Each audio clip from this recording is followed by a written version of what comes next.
হয়, আমাৰ এই নামনি মাজুলী এইটো এটা বিস্তৃত এলেকা হয়। আমাৰ নামনি মাজুলীত ইয়াত 5খন গাঁও আছে।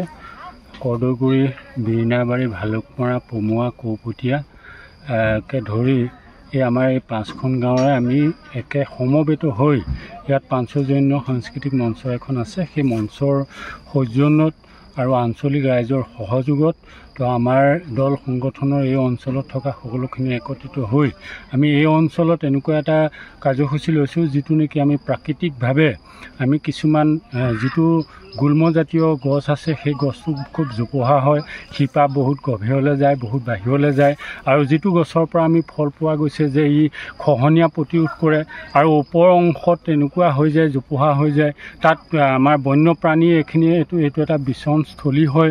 বন্যপ্ৰাণী সঘনে কাজিৰঙাৰ পৰা চাপৰি সংলগ্ন হৈ থকাৰ কাৰণে বন্যপ্ৰাণীসমূহ আহি থাকে।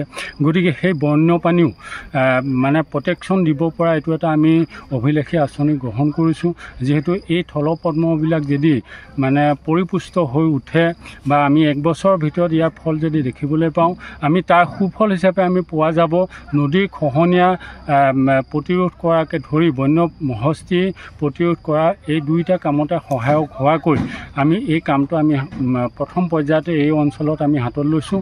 আৰু ইয়াৰ পৰা সুফল পালে আমি মাজুলীৰ বিভিন্ন স্থানত যিসমূহ স্থানত মানে গৰাখহনীয়াৰ প্ৰকোপ চলি থাকে, আমাৰ নামনি মাজুলী অঞ্চলটো প্ৰায় খহনীয়াগ্ৰস্ত আৰু ব্ৰহ্মপুত্ৰ বোৰ্ডে যদিও সুৰক্ষাৰ কাম কৰি আছে, আমি সুৰক্ষাৰ কামত বিশেষ মানে সুফল পাইছোঁ বুলি ক'ব নোৱাৰোঁ। যিহেতু 2006 চনৰ পৰা নদী গৰা খহাই থাকে।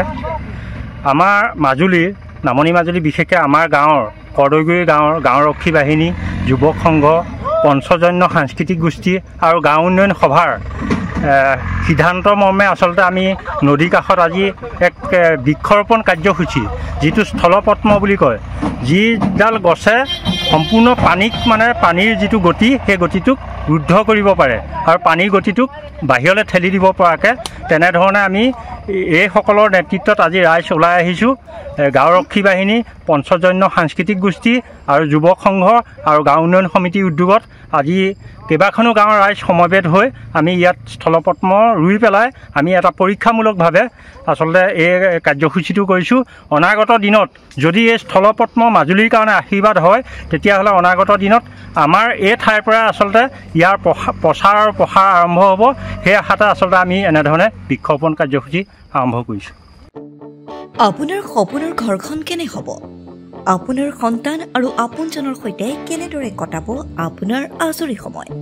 এই সকলোবোৰ সমস্যাৰ সমাধান লৈ শুভম গ্ৰুপে আপোনাৰ বাবে লৈ আনিছে আপোনাৰ সপোনৰ ঘৰখন। 362টা ফ্লেটযুক্ত শুভম গাৰ্ডেনৰ সফল নিৰ্মাণৰ পাছতে 20 বছৰৰ ভৰসা, 16টা প্ৰজেক্ট, 28 লাখ বৰ্গফুটৰ সম্পূৰ্ণ নিৰ্মাণ আৰু 15 লাখ বৰ্গফুটৰ চলিত প্ৰকল্প নিৰ্মাণৰ অভিজ্ঞতাৰে যোৰহাটত শুভম গ্ৰুপে নিৰ্মাণ কৰিছে দ্বিতীয়টো প্ৰজেক্ট শুভম পাৰ্ক। অত্যাধুনিক সা সুবিধাৰে নিৰ্মিত শুভম পাৰ্কত আপোনাৰ আৰু আপোনাৰ সন্তানৰ বাবে থাকিব club, badminton court, community hall, kids play area, splash pool আৰু জিম ক্লাব। প্ৰতিটো ব্লকত থাকিব 2.5 BHK, 3 BHK, 3.5 BHK ফ্লেট। লগতে থাকিব আপোনাৰ আৰু আপোনাৰ আপোনজনৰ প্ৰাপ্তিৰ সাহী। আজিয়ে বুক কৰক আপোনাৰ সপোনৰ ঘৰখন। যোগাযোগ কৰক 6003010100 নম্বৰত। আমাৰ ঠিকনা সোণাৰীগাঁও, তৰজান, যোৰহাট 785001। 6000ৰো অধিক বাসিন্দাৰ ভৰসা শুভম গ্ৰুপ।